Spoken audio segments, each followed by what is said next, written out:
Bonsoir, chers amis. Je dirais d'abord bonsoir, monsieur le curé, c'est le Père Benoît. Bonsoir, chers frères et sœurs dans le Christ.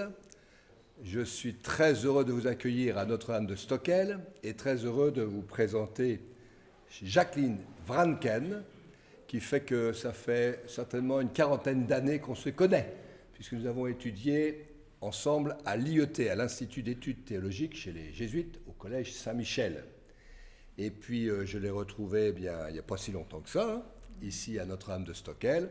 Alors j'ai appris qu'elle est devenue professeure de religion, puis maintenant ça va vite, hein, on est vite à la retraite. Et alors elle continue d'avoir des bons contacts avec la communauté des Carmes, avenue de la Toison d'Or. Et de temps en temps, eh bien, Jacqueline aime bien venir ici. Elle aime beaucoup la petite Thérèse de l'Enfant Jésus. Et comme vous savez que c'est les 150 ans de l'anniversaire de la naissance de Sainte Thérèse de l'Enfant Jésus, eh bien, je lui ai dit, pourquoi tu ne ferais pas une petite soirée ici, à Notre-Dame de Stockel. Quand je dis une petite soirée, je dis une grande soirée. Et puis je vois, honoré par votre présence, je vois que c'est même pris en film, donc ça pourrait être aussi diffusé pour ceux qui voudront le voir, qui auront raté, je dirais, cette soirée en direct. Alors je vous souhaite à tous, ce soir, eh bien, un très bon moment, j'ai envie de dire, en compagnie de la petite Thérèse de l'Enfant Jésus, à travers une humble servante qui s'appelle Jacqueline Vranken. Merci Père Édouard de la confiance que vous me témoignez. Et merci à chacun et à chacune d'être ici. Et j'ai une pensée toute particulière pour tous ceux qui auraient voulu venir et qui ne sont pas là. Je voudrais aussi remercier l'équipe, Mademoiselle Tamara, Odile François, Monsieur Enzo Pezzini, qui me font la grâce de jouer les instruments et qui viendront enrichir notre temps de prière et de communion par leur musique. Je suis plutôt quelqu'un d'arborescence. Ce n'est pas forcément point 1, point 2, point 3 qui va vous honorer aujourd'hui, mais c'est de prendre certains passages de la vie de Thérèse, mais d'une autre façon qu'on n'a peut-être pas toujours l'habitude de voir. Donc laissez-vous surprendre. Je remercie aussi profondément les parents de Thérèse, parce que si ses parents n'étaient pas là, Thérèse ne serait pas là. Et Thérèse, elle s'inscrit dans quelque chose qui est la filialité, si c'est ainsi qu'on peut s'exprimer.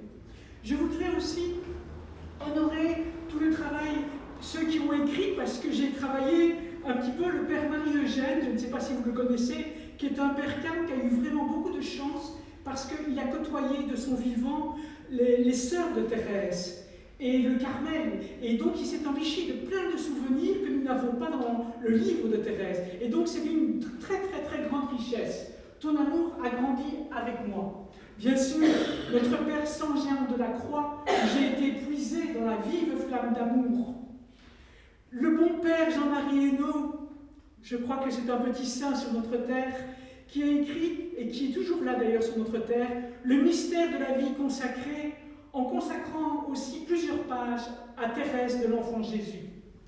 Je souligne aussi le frère Élie, le père Élie, qui est carme, et qui a retravaillé Notre-Dame du Mont-Carmel, et un petit peu l'histoire de l'ordre carmélitain, dans lequel j'ai aussi été puisé un petit peu, ou un peu beaucoup. Alors, je ne sais pas si vous connaissez aussi le père d'Ornelas, qui est archevêque du côté de Reims, de Rennes plutôt, et le père d'Ornelas a été profondément pris par la petite Thérèse, et d'ailleurs il était enfant du père Marie-Eugène parce qu'il faisait partie de l'Institut, il en faisait toujours un peu encore partie, même s'il est évêque, de l'Institut de Notre-Dame de Vie qui a été fondé par le père Marie-Eugène. Et il a intitulé ce titre qui m'a dédicacé, c'est pas grave, Ma folie à moi, c'est d'espérer. Le père Antonio Maria Sicari, Saint-Élie le prophète, toujours le père d'Ornelas, enfin le père Emmanuel Renaud, l'influence de Sainte Thérèse d'Avila sur Thérèse de Lisieux. Et c'est donc avec eux, je ne vais pas dire c'est un tel qui dit ça, c'est un tel qui dit ça, parce que ce ne serait pas la grâce qui serait la mienne. Je viens de recevoir des petites fleurs que je porte à votre regard, parce que cette petite fleur que je viens de recevoir par un père carme aujourd'hui, c'est la même que celle que Thérèse a reçue à un moment quand son père l'a tiré du mur, l'a pris dans ses mains et lui a donné. Et j'honore donc ce beau bouquet de plantes pour qu'il puisse maintenant reposer dans vos cœurs. Peut-être qu'on peut allumer une bougie. Regardez l'humilité de Dieu. Regardez l'humilité de Dieu. Regardez l'humilité de Dieu.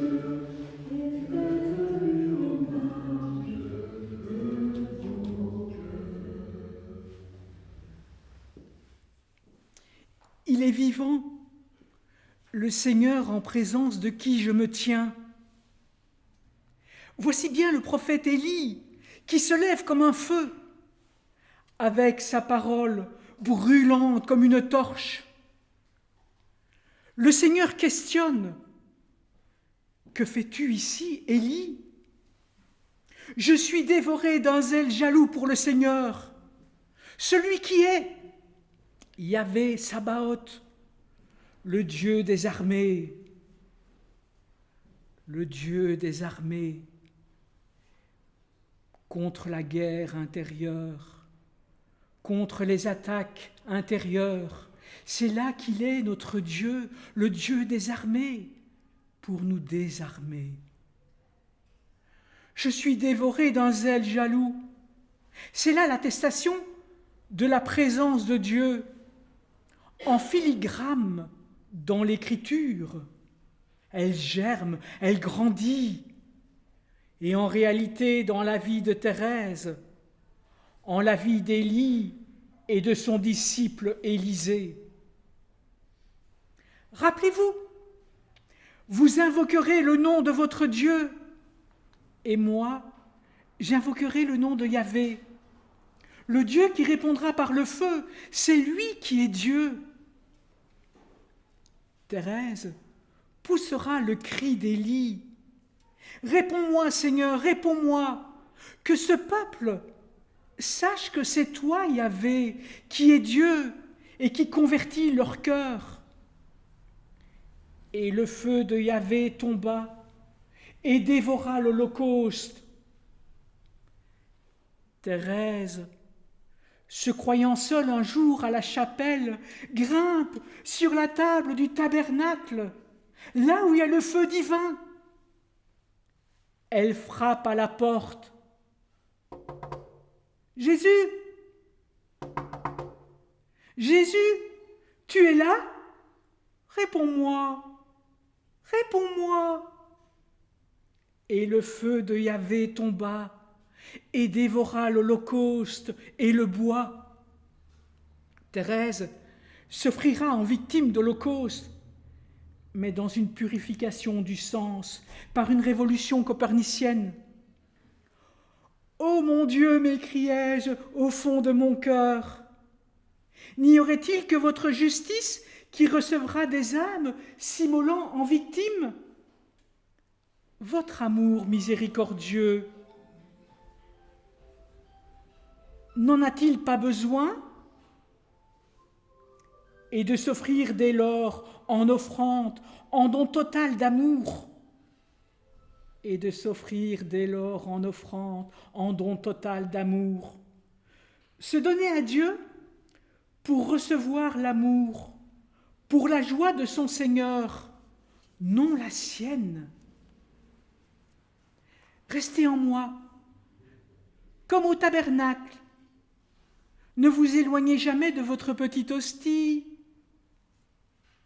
Nous le savons, la figure d'Élie est liée au mont Carmel.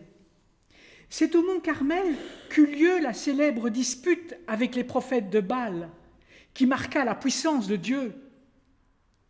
L'ordre de la bienheureuse Vierge Marie du mont Carmel a ceci de particulier qu'il plonge profondément ses racines dans l'Ancien Testament.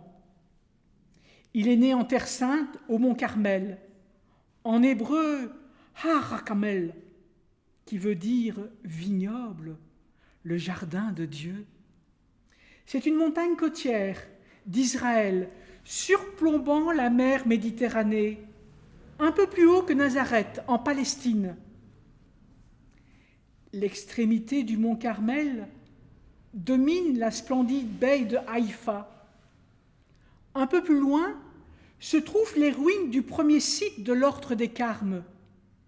Elles sont situées dans le creux d'un petit torrent desséché que les Arabes appellent Haïdi Haïm Es-Sirach, ce qui signifie torrent des pèlerins.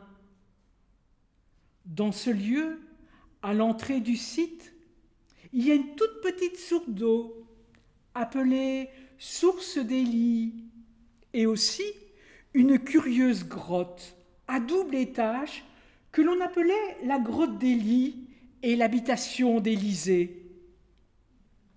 Sur un autre versant, quelques cellules creusées dans la roche calcaire étaient appelées les grottes des fils des prophètes.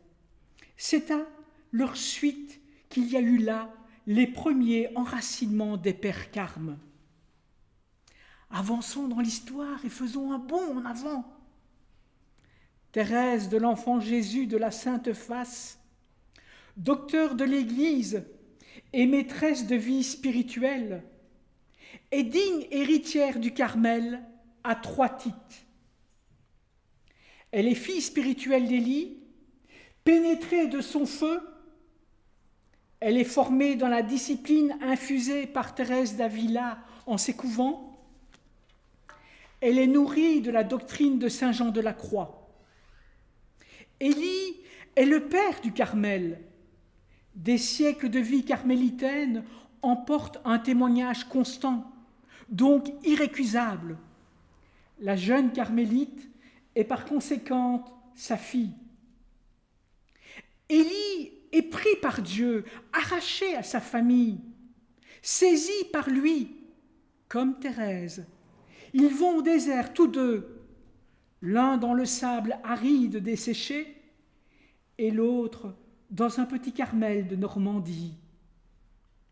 Élie se tient constamment en présence de Dieu.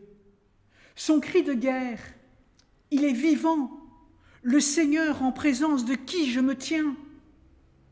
Ce cri, Thérèse l'a fait sien.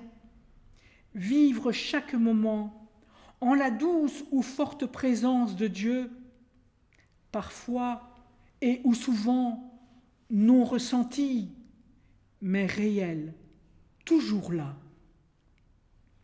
Élie va faire tout un chemin pour arriver à entendre, à percevoir le souffle de Dieu, son murmure dans la brise légère.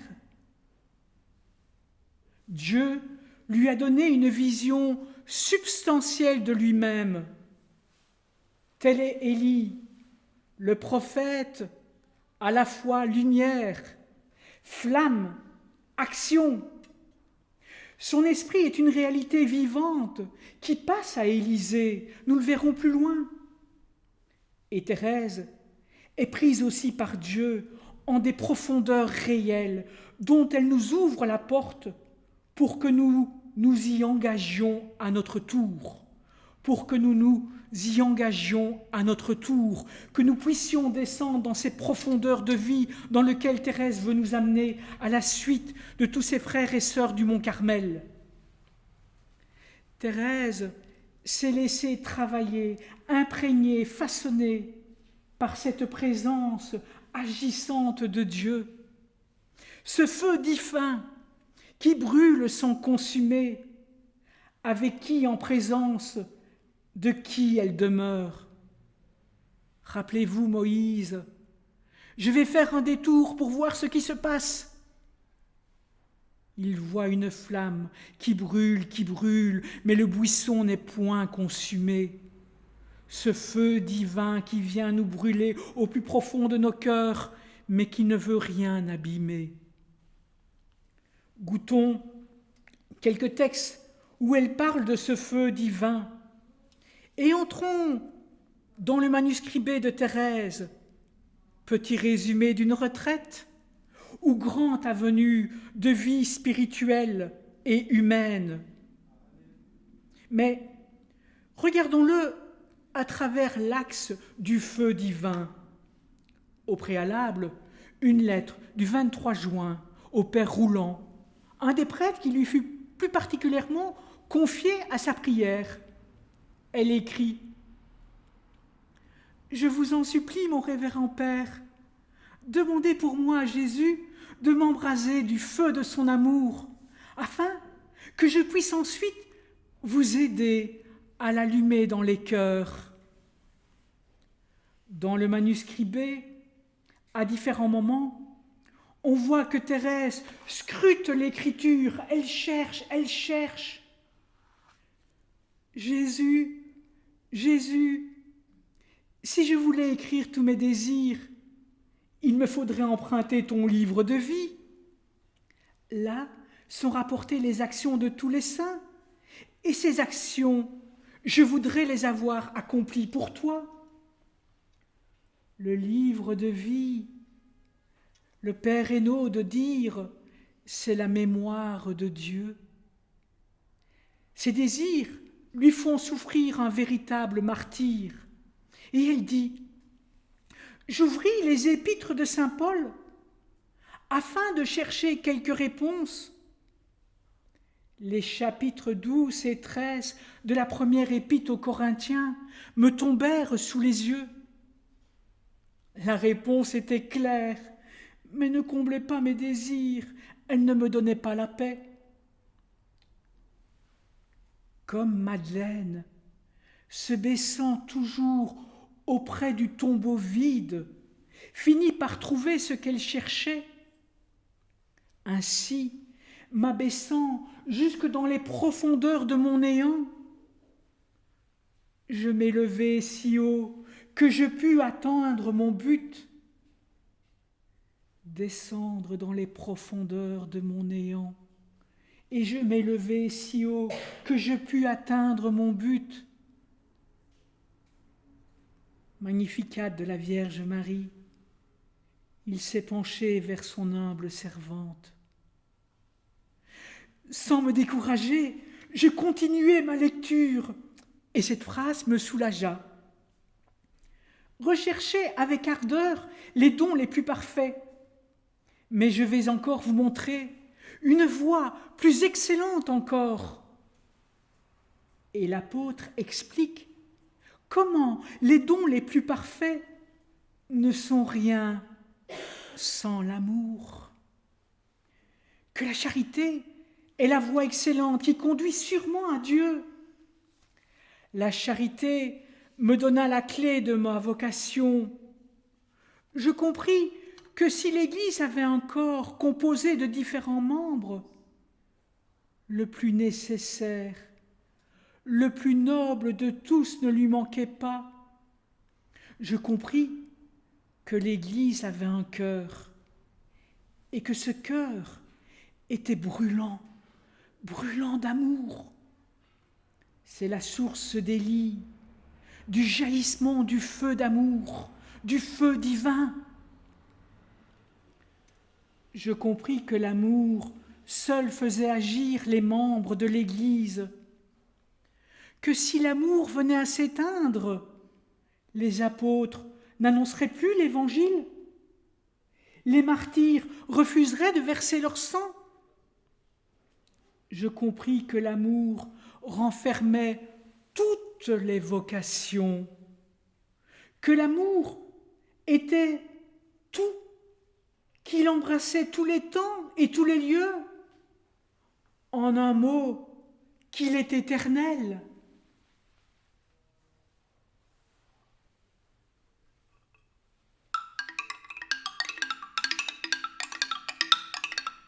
Qu'il est éternel.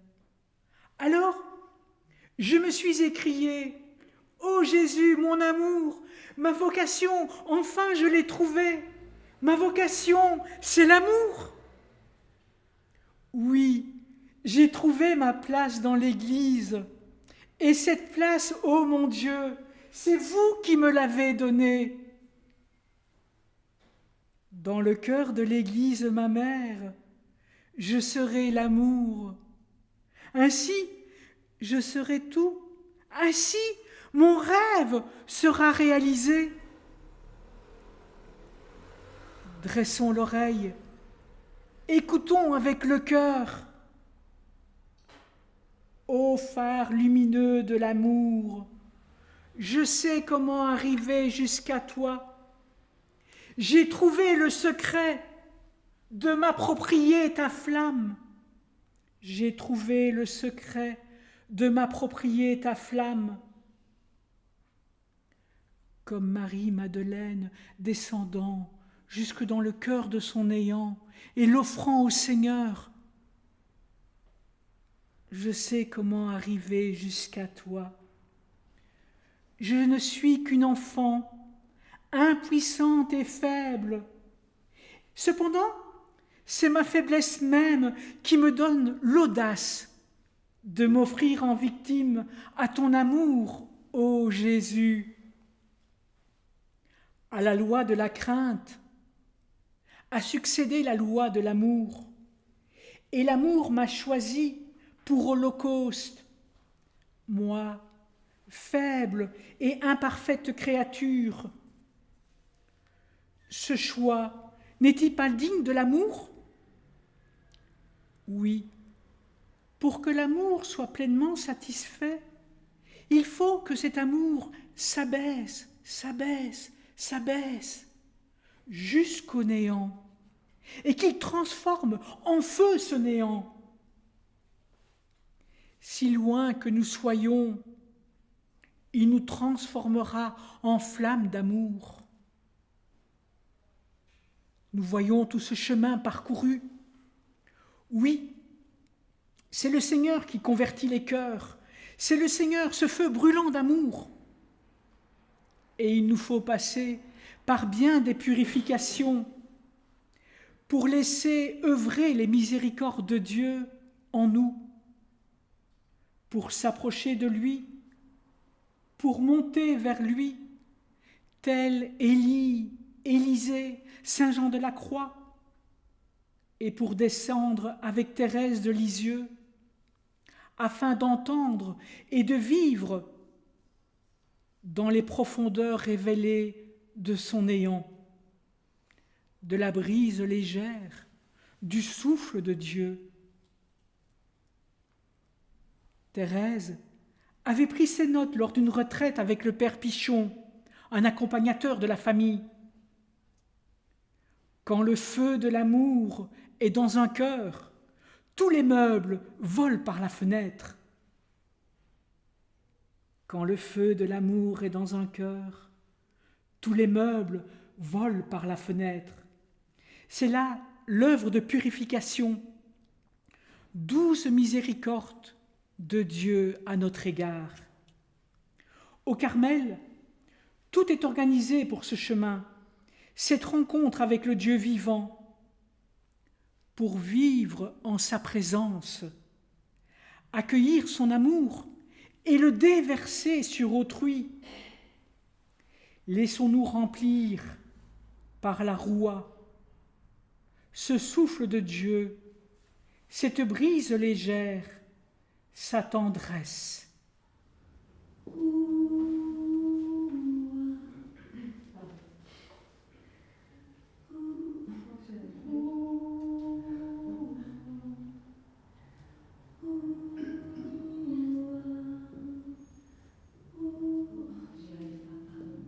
On va le prendre ensemble. 1, 2, 3.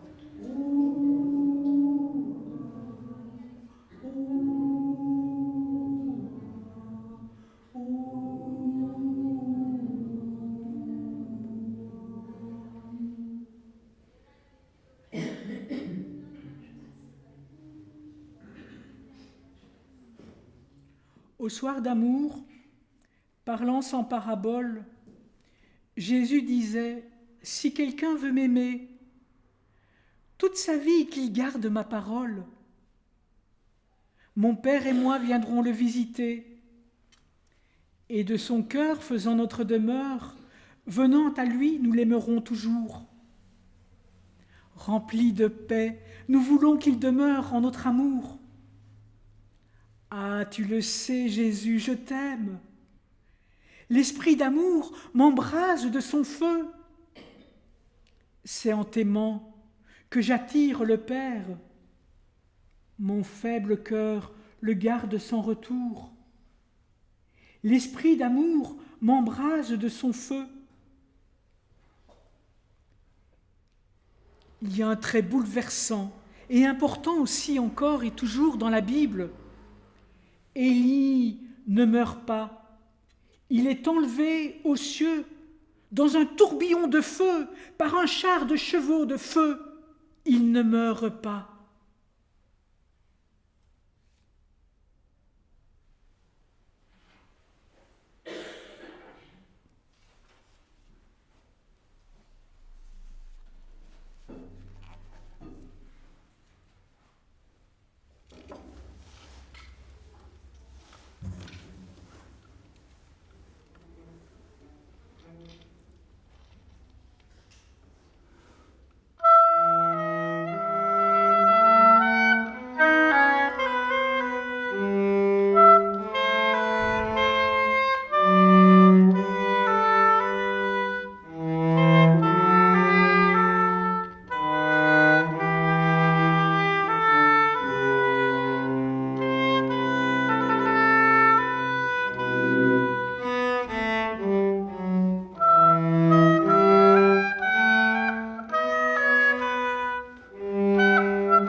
Voici ce qui arrive lorsque Yahvé enlève Élie au ciel dans le tourbillon. Élie dit à Élisée, « Reste donc ici, car Yahvé ne m'envoie qu'à Béthel, maison de Dieu, là où les anges montèrent et descendèrent sur l'échelle. Élie monte, Élie va redescendre, Élie monte. » Mais Élisée répond, « Par Yahvé vivant, et par toi qui vis aussi, je ne te quitterai pas. » Les frères prophètes sortirent à la rencontre d'Élisée. « Sais-tu qu'aujourd'hui, Yahvé va emporter ton maître par-dessus ta tête ?» Il dit, « Moi aussi je sais. » Silence. Puis ils vont à Jéricho, là où les murs sont tombés après que le prophète ait marché 7 fois autour des murs. « Reste donc ici, car Yahvé ne m'envoie qu'à Jéricho. » Mais Élisée lui répond, « Aussi vrai que Yahvé est vivant et que tu vis toi-même, je ne te quitterai pas. » Puis ils vont au Jourdain, là où Josué a fondi les eaux, tel un nouveau Moïse, pour passer à l'intérieur. Élie dit à nouveau à Élisée, « Reste donc ici, car Yahvé ne m'envoie qu'au Jourdain. » Mais Élisée répondit, « Aussi vrai que Yahvé est vivant, et que tu vis toi-même, je ne te quitterai pas. » Et ils s'en allèrent tous les deux. 50 prophètes vinrent et s'arrêtèrent à distance, au loin, pendant que tous deux se tenaient dans le bord du Jourdain, là où Jésus va plonger dans les eaux pour recevoir le baptême. Il va descendre, descendre, descendre. Alors Élie prit son manteau, le roula et frappa les eaux qui se divisèrent d'un côté et de l'autre. Et tous deux traversèrent à pied sec. Dès qu'ils eurent passé, Élie dit à Élisée, « Demande, que puis-je faire pour toi avant d'être enlevé ?» Et Élisée répondit, « Que me revienne une double part de ton esprit. » Dans le Jourdain, l'Esprit descendit sur Jésus. Élie est enlevé, que me revienne une double part d'esprit. Il reprend. Tu me demandes une chose difficile. Si tu me vois, pendant que je serai enlevé d'auprès de toi, cela t'arrivera. Sinon, cela n'arrivera pas. Or, comme il marchait en conversant, voici qu'un char de feu et des chevaux de feu se mirent entre eux deux. Et Élie monta au ciel dans le tourbillon.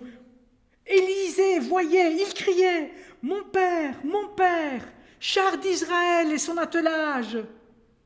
Puis, il ne le vit plus, et saisissant ses vêtements, il les déchira en deux. Il ramassa le manteau d'Élie qui lui avait glissé, et il revint se tenir sur la rive du Jourdain. Il prit le manteau d'Élie.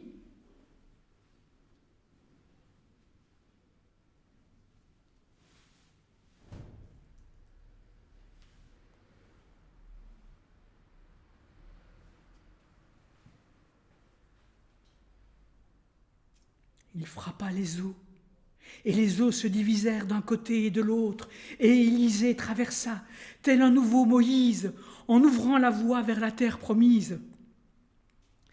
Les frères prophètes le virent à distance et dirent, « L'esprit d'Élie s'est reposé sur Élisée. » Et ils vinrent à sa rencontre et se prosternèrent à terre devant lui.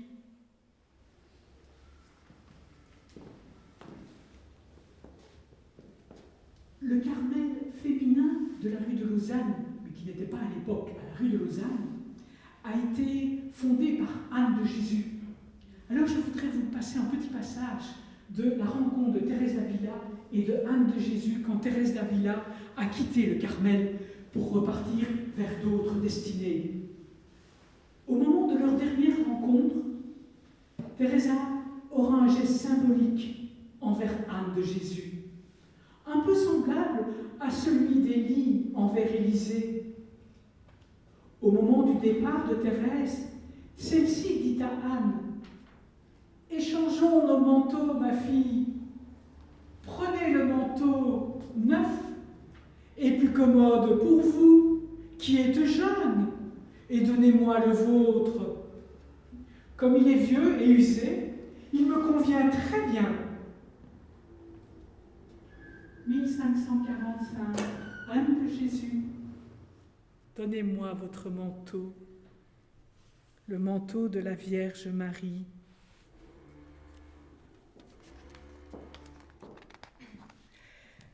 Rappelez-vous la demande de Thérèse aux saints et aux anges. L'audace de Thérèse, votre double amour. Thérèse écrit dans le manuscrit B, me souvenant de la prière d'Élisée à son père Élie, lorsqu'il osa lui demander son double esprit, je me suis présentée devant les anges et les saints, et je leur ai dit, je suis la plus petite des créatures, je connais ma misère et ma faiblesse, mais je sais aussi combien les cœurs nobles et généreux aiment à faire du bien. Je vous supplie donc, ô bienheureux habitants du ciel, je vous supplie de m'adopter pour enfant. À vous seul sera la gloire que vous me ferez acquérir, mais daignez exaucer ma prière. Elle est téméraire, je le sais. Cependant, j'ose vous demander de m'obtenir votre double amour.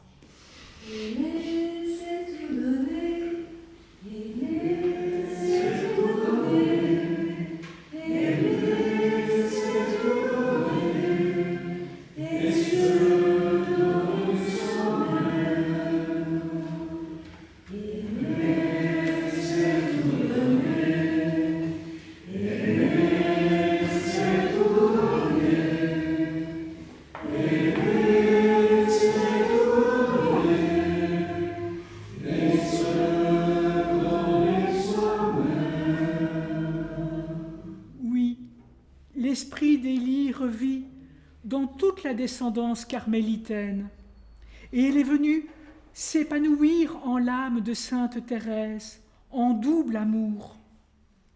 Thérèse, conduite au Carmel par le zèle pour la conversion des pécheurs, trouve sa place au sein de l'Église et s'écrie dans le cœur de l'Église, ma mère, je serai l'amour. Elle s'y fixe pour s'y laisser consumer. Thérèse demeure dans l'Église pour se laisser consumer dans l'amour.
Flamme d'amour, comme vous me blessez avec tendresse dans le centre le plus profond de mon âme, puisque vous ne me causez plus de chagrin. Achevez votre œuvre si vous le voulez bien. Déchirez la toile qui s'oppose à notre douce rencontre. Saint Jean de la Croix. Le début de la vie de Thérèse au Carmel ne fut pas facile. Elle y rencontra bien des épines et une grande solitude. Le père Pichon était parti au Canada.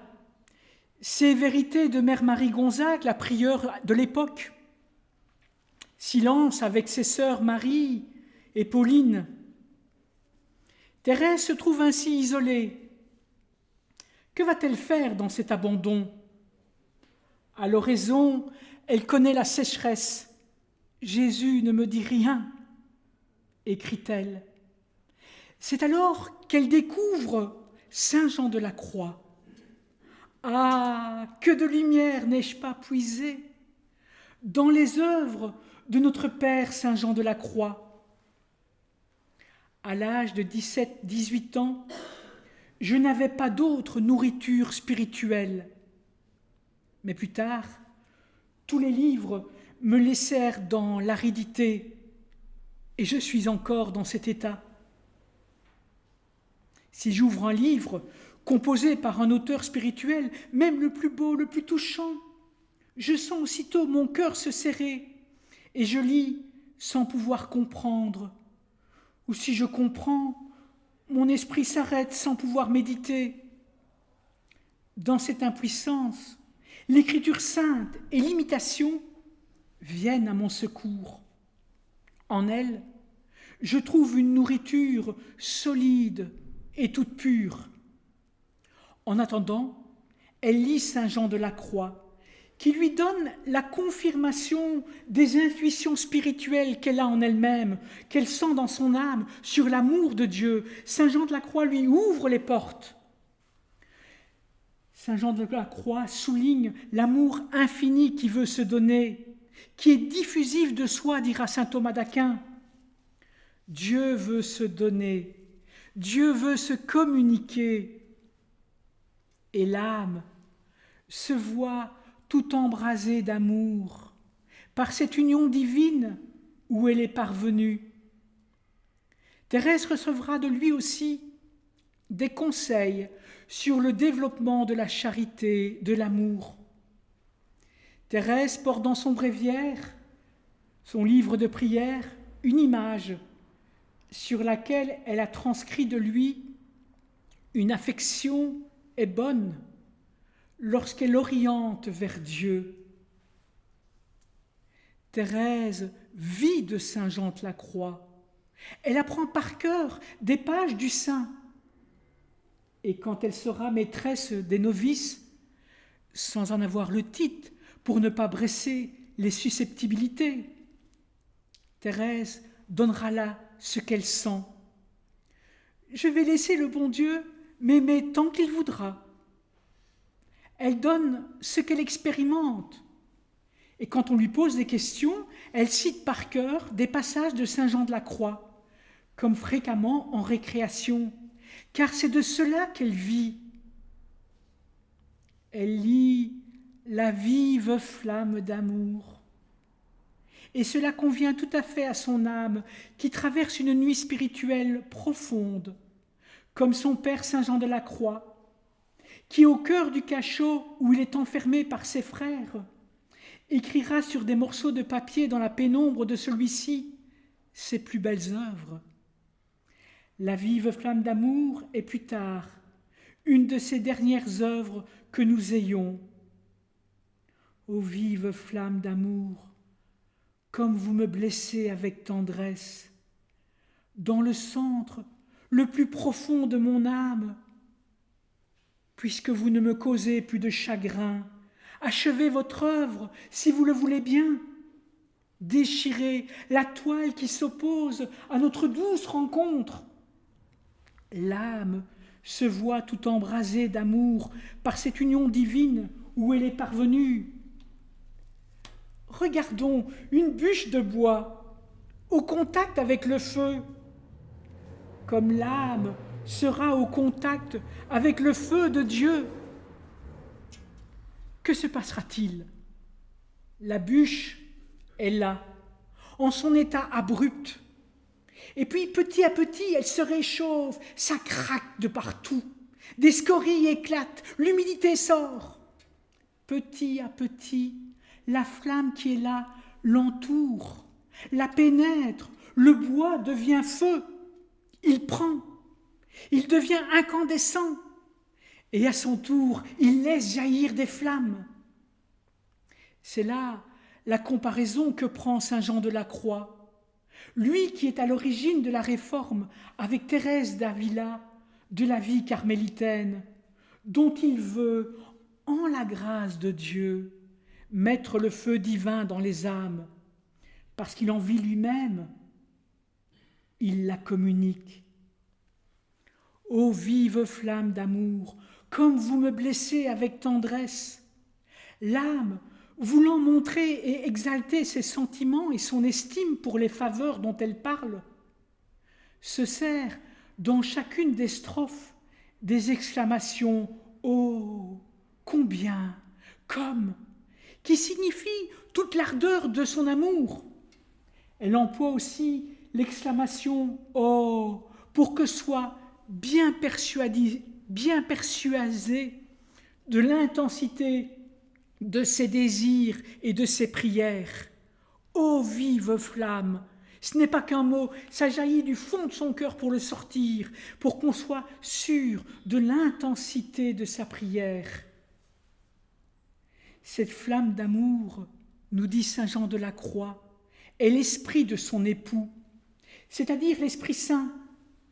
Elle le sent en elle-même comme un feu qui non seulement la consume et la transforme en un suave amour, mais qui de plus brûle en elle et lance des flammes. Cette flamme, chaque fois qu'elle jaillit, baigne de gloire l'âme elle-même et lui confère un rafraîchissement de vie éternelle.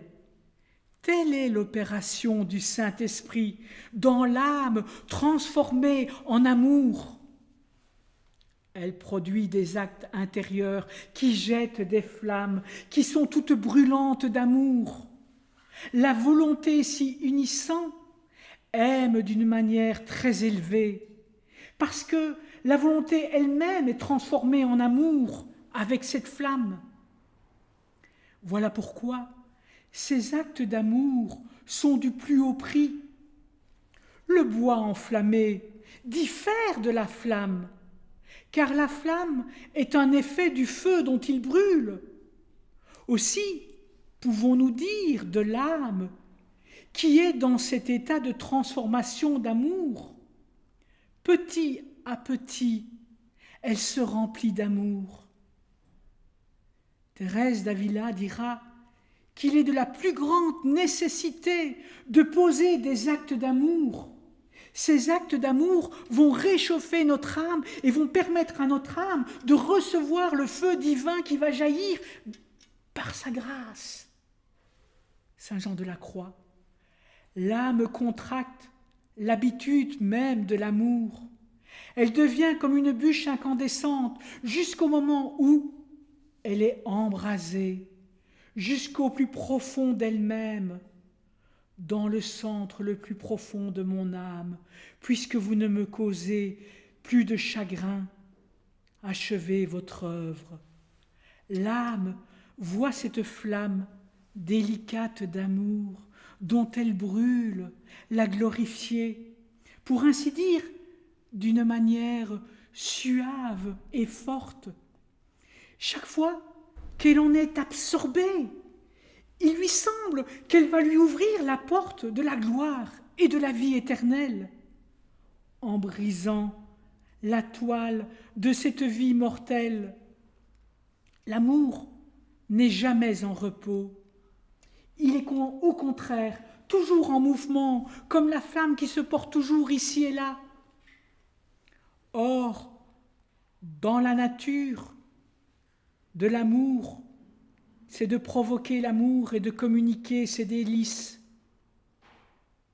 Mes délices sont d'être avec les enfants des hommes, dit le Seigneur dans le proverbe livre. Ainsi, les blessures faites à l'âme sont-elles le jeu de la sagesse éternelle? Elles proviennent de flammes aux touches délicates qui par moments atteignent l'âme, car le feu de l'amour n'est jamais oisif. Les flammes arrivent et blessent dans le centre le plus profond de mon âme, et l'âme supplie avec les plus vifs désirs la flamme qui symbolise l'Esprit Saint de mettre fin à cette vie mortelle par cette douce rencontre. Déchirez la toile qui s'oppose à notre douce rencontre par le souffle de votre amour. Rappelle-toi de l'attrait de ce flamme que tu voulais allumer dans le cœur. Ce feu du ciel, tu l'as mis en mon âme. Je veux aussi répandre ses ardeurs. une faible étincelle au mystère de vie suffit pour allumer un immense incendie que je veux, ô mon Dieu, porter au loin ton feu. Rappelle-toi.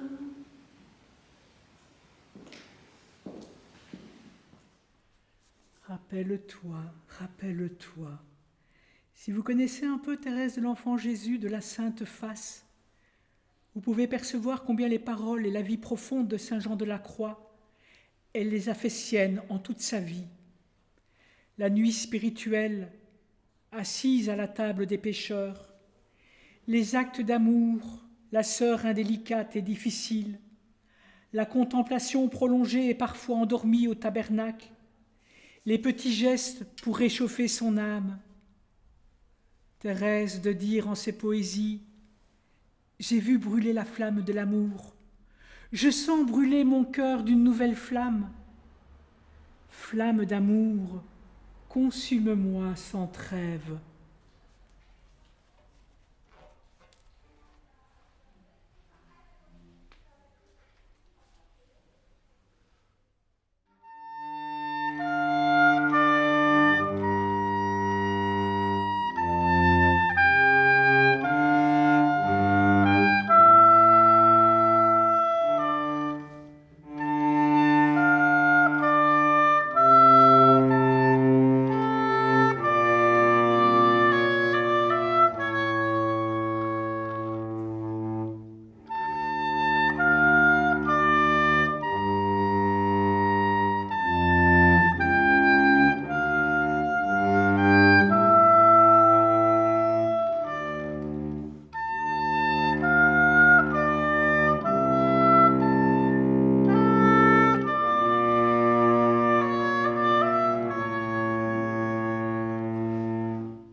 L'influence de Thérèse d'Avila sur ou en Thérèse de Lisieux, elle est réelle.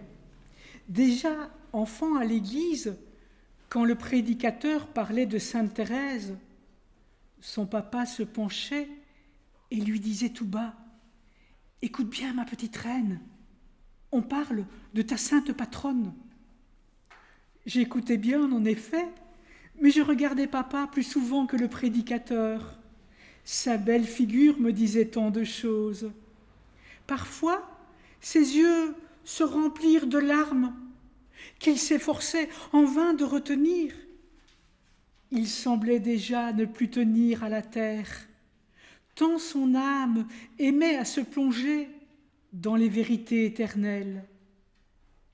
Oui, Thérèse connaissait sa sainte patronne, mais seulement à travers les homélies de ses prédicateurs et des images la représentant en extase lors de la transverbération, une flèche d'amour.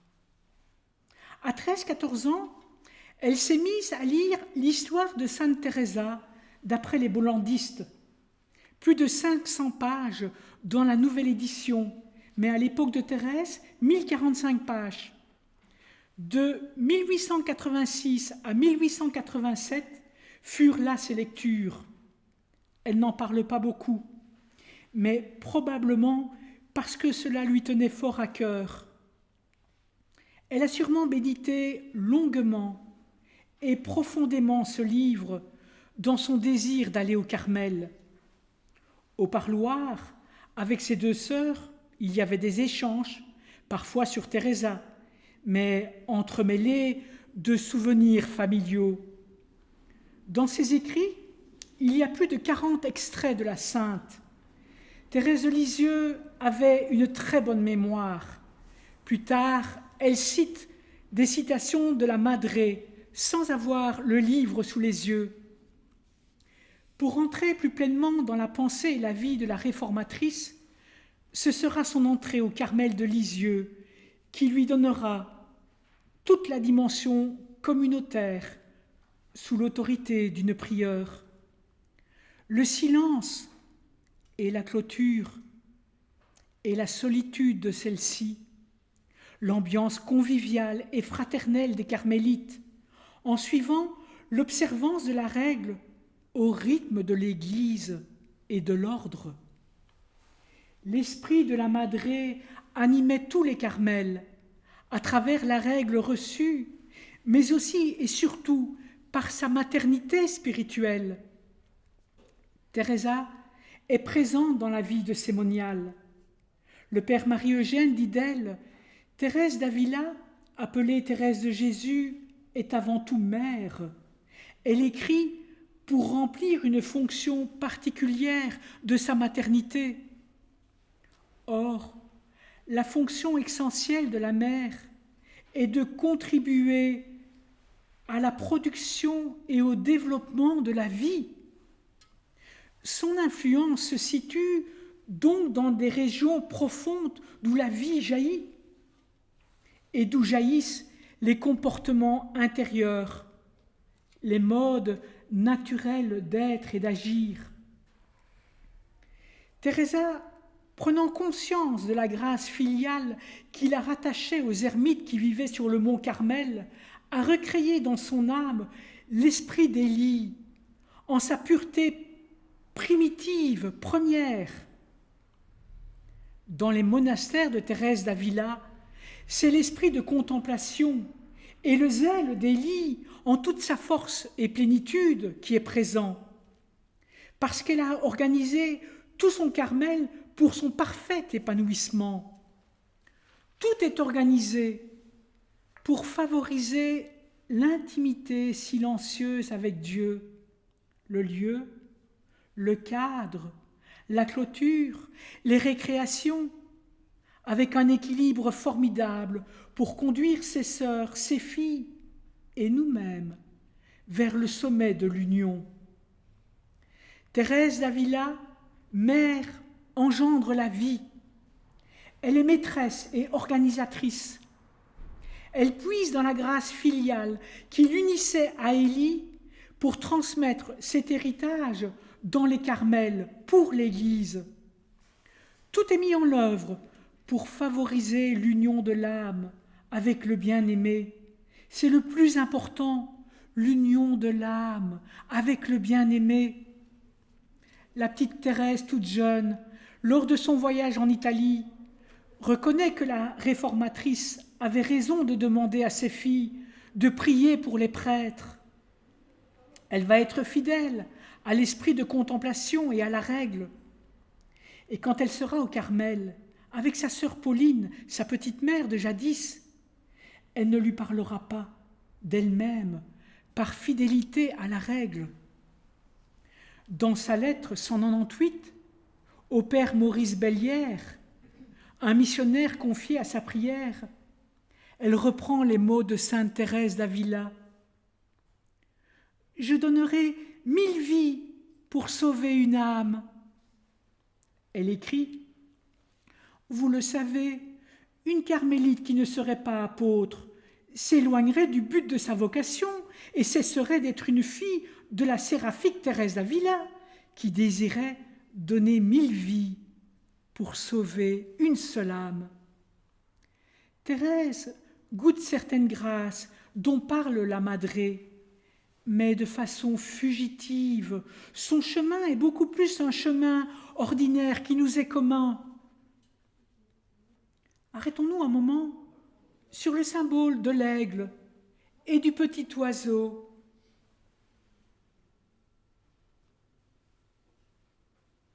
Thérèse écrit à sa sœur Marie du Sacré-Cœur. Si vous saviez comme je vous aime, quand je vous rencontre, il me semble que vous êtes un ange, vous qui êtes un aigle, appelé à planer dans les hauteurs et à fixer le soleil. Priez pour le petit roseau et le petit oiseau si faible qui est au fond de la vallée et que le moindre souffle fait plier. Dans l'histoire de sainte Thérèse d'Avila, d'après les bollandistes, on trouve ceci qu'elle a lu. Ce n'est plus l'essor de l'aigle qu'il s'agit de peindre, c'est l'itinéraire qu'il faut tracer au jeune oiseau à peine sorti du nid. Dans ses lectures sur sa sainte patronne, elle avait gardé ceci dans son cœur. Nous sommes en bas de la montagne que Thérèse doit gravir, non d'un seul élan, mais avec des alternatives de ferveur et de tiédeur. Un jour, la petite colombe aura des ailes d'aigle et planera sur la cime, dit Thérèse d'Avila. Soulignons les mots aigle, planer, cime, qui sont employés dans le récit du manuscrit B de Thérèse. Mais quelques petits changements. L'image de l'aigle et du petit oiseau l'aura tellement frappée qu'elle le reprendra 13 fois dans ses écrits. L'aigle, elle ne l'appliquera jamais à elle-même, mais au Christ, au Saint et à ses frères, tandis qu'elle se dira 13 fois « Petit oiseau ». Thérèse perçoit, sait, sent de l'intérieur la grande différence existante, aussi et même dans la communion, mais va devoir trouver son propre chemin. Il lui faudra suivre une voie spirituelle, certes de la Madré, mais en la faisant sienne. Thérèse, elle, petit oiseau, et Teresa, la réformatrice du Carmel, l'aigle volant dans les hauteurs. Mais elles seront toutes deux mues par le même désir de sainteté, accomplir la volonté du Seigneur dans sa vie.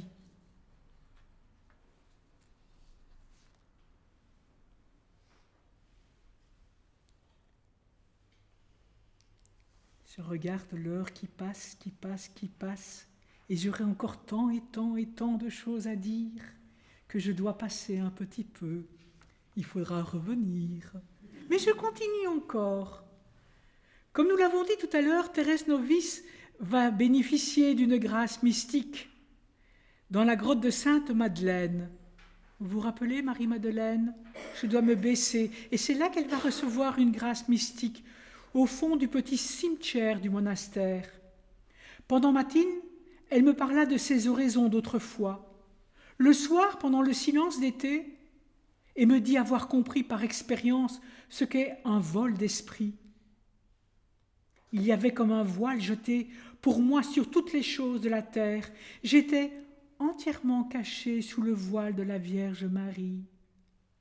En ce temps-là, on m'avait chargé du réfectoire, et je me rappelle que je le faisais comme ne le faisant pas. C'était comme si on m'avait prêté un corps. Je suis restée ainsi pendant une semaine entière. Je lui demandais de me raconter aussi ce qui lui était arrivé après son offrande d'amour. Cette offrande qu'elle a faite non pour elle-même, mais pour la joie du Seigneur qu'il désire se donner. Elle ne désirait pas se recevoir, même si elle était là pour recevoir, mais elle le faisait pour que le Seigneur puisse se donner lui-même, pour qu'il puisse donner cette joie de donner. Je lui demandais de me raconter encore ce qui lui était arrivé après son offrande d'amour. Et elle me dit, « Ma petite mère, je vous l'ai confié le jour même, mais vous n'y avez pas fait attention. » Sagesse. Eh bien, je commençais mon chemin de croix, et voilà que tout à coup, j'ai été prise d'un si violent amour pour le bon Dieu, que je ne puis m'expliquer cela qu'en disant que c'était comme si on m'avait plongée tout entière dans le feu. Ah, quel feu, quelle douceur en même temps! Je brûlais d'amour, et je sentais qu'une minute, une seconde de plus, je n'aurais pas pu supporter cette ardeur sans mourir. J'ai compris alors ce que disent les saints de ces états qu'ils ont expérimentés plus souvent. Pour moi, je ne l'ai éprouvé qu'une fois, un seul instant. Et puis, je suis retombée dans ma sécheresse habituelle. Thérèse de dire, dites bien aux petites âmes que j'ai beaucoup souffert, que j'ai beaucoup souffert. Cette parole de Job, quand même Dieu me tuerait, j'espérerais encore en lui. Elle m'a ravie dès mon enfance, mais j'ai été longtemps avant de m'établir à ce degré d'abandon. Maintenant j'y suis. Le bon Dieu m'y a prise, il m'a mise et il m'a posée là. Il est doux d'appeler Dieu notre Père, car il n'est qu'amour et miséricorde. C'est la confiance et rien que la confiance qui doit nous conduire à l'amour. Abba, Abba, mon Père, je m'abandonne à toi. Mon Père, je veux devenir une sainte. Je veux aimer le bon Dieu autant que Sainte Thérèse. La racine de son désir est là aussi, dans la filiation reçue de sa sainte patronne, de Saint Jean de la Croix et d'autres saints aussi. Elle sent en elle la même ardeur que Jeanne d'Arc. Le Seigneur lui fera comprendre petit à petit son chemin, car sa gloire à elle ne paraîtra pas aux yeux des mortels, ses contemporains, mais qu'elle consistera à devenir une grande sainte, et ce, par un chemin, une petite voie qui s'avère être lumineuse pour combien d'enfants de ce monde. Et Thérèse aussi, de comprendre qu'une âme pure n'a rien à craindre de tous les démons et de tout ce qui s'agite. On va entamer 3 musique et chant.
Sa sœur Pauline, devenue mère Agnès, lui demande le 17 juillet 1897 « Quelle voie voulez-vous enseigner aux âmes ?» Thérèse répond « C'est la voie de l'enfance spirituelle, l'éternelle enfance de Dieu, mystère de Thérèse, mystère en l'Église, l'éternelle enfance de Dieu. » Elle avait écrit dans l'histoire d'une âme Jésus se plaît à montrer l'unique chemin qui conduit à cette fournaise divine. Ce chemin, c'est l'abandon du petit enfant qui s'endort sans crainte dans les bras de son Père. Si quelqu'un est tout petit, qu'il vienne à moi, a dit l'Esprit Saint par la bouche de Salomon. Et ce même esprit d'amour a dit que la miséricorde est accordée aux petits. Thérèse de poursuivre, ce qui plaît au bon Dieu, c'est de me voir aimer ma petitesse, ma pauvreté. C'est l'espérance aveugle que j'ai en sa miséricorde. Comprenez que pour aimer Jésus, plus on est faible, sans désir ni vertu, plus on est propre aux opérations de cet amour consumant et transformant. Là est inscrit dans ces lignes la structure intime de la petite voix de confiance. Elle est celle des petits. Et c'est là la difficulté. Être et rester petit, consentir à sa pauvreté, reconnaître sa faiblesse, son manque, mais s'ouvrir à l'amour consumant et embrasant. Mais s'ouvrir à l'amour consumant et embrasant. Être petit enfant, c'est reconnaître son néant, attendre tout du bon Dieu, comme un petit enfant attend tout de son Père. C'est ne s'inquiéter de rien. La totale pauvreté va libérer l'instinct filial de la grâce sanctifiante. Le Père Hénaud va nous en parler. Écoutons encore un peu Thérèse. Eh bien, moi, je suis l'enfant de l'Église, et l'Église est reine, puisqu'elle est ton épouse. Dans le manuscrit écrit de sa main, enfant et Église sont soulignés. Voilà Thérèse. Le mystère de l'enfance chez Thérèse est foncièrement lié à celui de la maternité. Du début de sa vie jusqu'à la fin, ce mystère l'enveloppe. Thérèse, docteur de l'Église, a quelque chose à nous dire, à nous apprendre sur l'éternelle enfance de Dieu, mystère dans l'Église qui demande à guérir, qui demande à grandir, qui demande à s'épanouir, l'enfance éternelle de l'enfant Jésus. Malade à l'infirmerie, lorsqu'on espérait encore qu'elle guérisse, elle dira « Qu'on ne croit pas que si je guéris, cela me déroutera et détruira mes petits plans. Point du tout. L'âge n'est rien aux yeux du bon Dieu, et je m'arrangerai bien à rester petit enfant, même en vivant très longtemps. » Thérèse a une saisie intuitive du mystère de Dieu, car l'amour, le divin, pénètre en elle. Le mystère de l'enfance en Dieu est éternellement présent en elle, comme il le fut et comme il l'est dans le Christ loin de Dieu. Jésus s'est fait petit enfant. L'éternité est entrée avec lui pour toujours dans ce petit homme. Le Père Hénaud nous dit dans son livre sur la vie consacrée, et toute vie est consacrée, ceci, les 3 vœux de pauvreté, de chasteté et d'obéissance s'éclairent au mystère de l'enfance du Christ. Il faudrait prendre un à un tous les mystères de l'enfance pour voir quelle abondance de lumière il jette sur une vie pauvre, chaste, obéissante à la suite de Jésus. La vie consacrée est participation à l'éternelle enfance de Dieu. Et Dieu nous presse d'accueillir son éternelle enfance. Mais nous ne pouvons pas séparer les mystères de l'enfance et les mystères de la passion. L'éternelle enfance de Dieu, mystère en l'Église, voilà ce que nous dit Thérèse par sa vie. Dieu, enfant pauvre, il se reçoit totalement du Père, il met toute sa confiance en lui. Dieu, enfant chaste, il puise l'amour en son Père divin et non dans une créature. Dieu, enfant obéissant, il va recevoir sa vie à chaque instant du Père, par l'Esprit Saint qui est en lui aussi.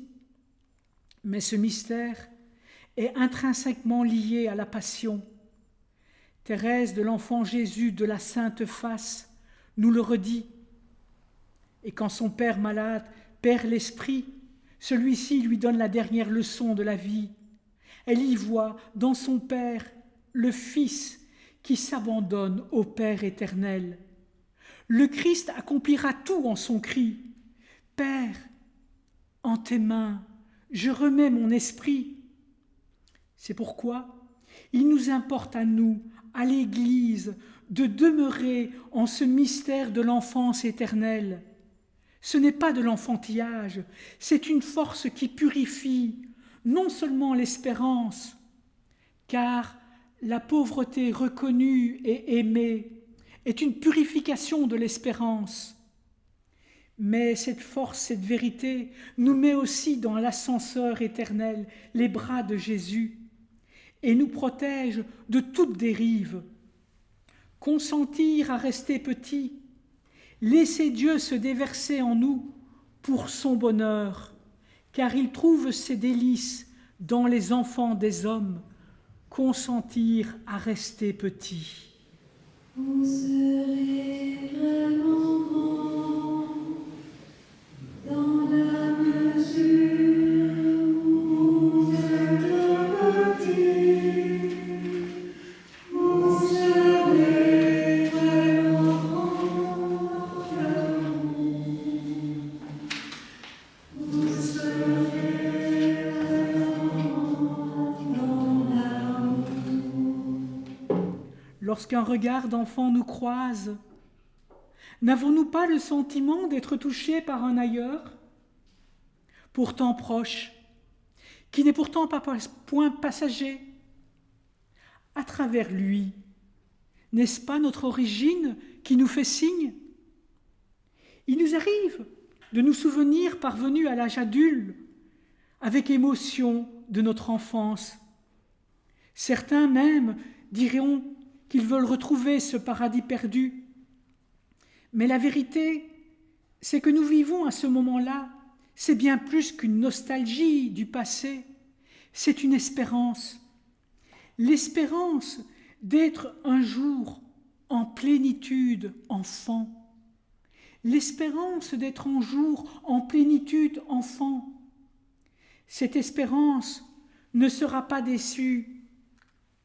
L'enfance est devant nous, bien plus que derrière nous.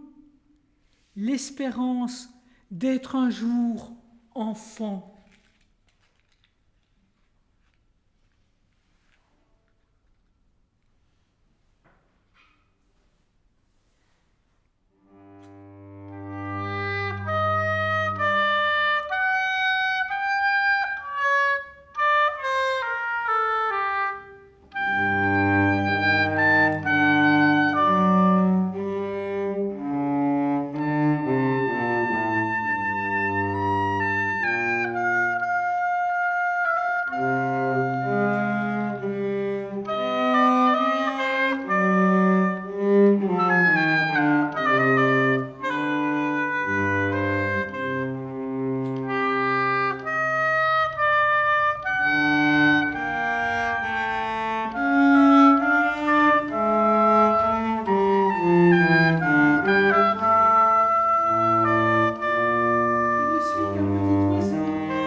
Je ne suis qu'un petit oiseau, faible et fragile,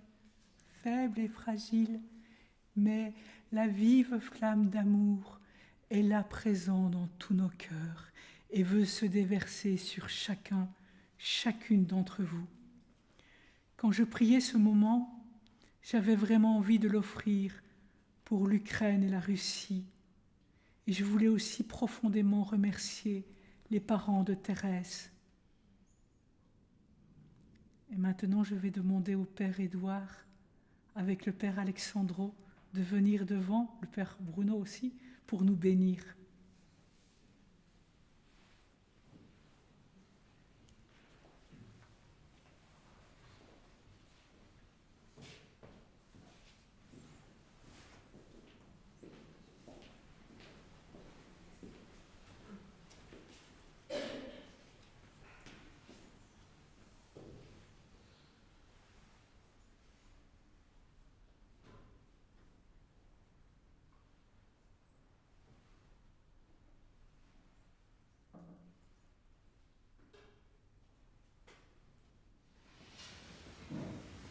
Le Seigneur soit avec vous.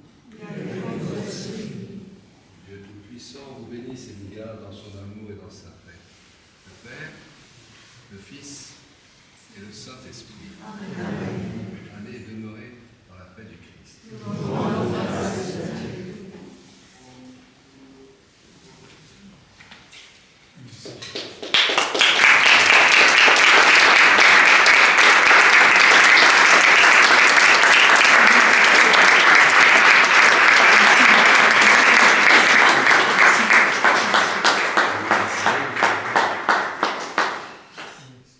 Je voudrais remercier Jacqueline, remercier aussi ceux qui ont accompagné Jacqueline dans cette belle soirée, pleine de poésie, de beaucoup de profondeur, de spiritualité. Vraiment, connaissant un petit peu Jacqueline, voilà, je voudrais dire que c'est absolument magnifique ce qui a été fait ce soir. Et je suis très heureux d'avoir été témoin de je dirais pas de cet enseignement, mais vraiment de cette évocation et de nous faire communier véritablement à la spiritualité de la petite Thérèse, qui est elle-même héritière de tous les grands saints de l'Ancien Testament et du Nouveau Testament et d'aujourd'hui. Alors un grand, grand merci Jacqueline, et que Dieu t'accompagne et que la prière de la petite Thérèse t'accompagne tout au long de ta vie. Un grand, grand merci, et un grand merci à vous tous qui étiez là pour vraiment accompagner cette évocation de la petite Thérèse pour les 150 ans de son anniversaire de naissance. Merci.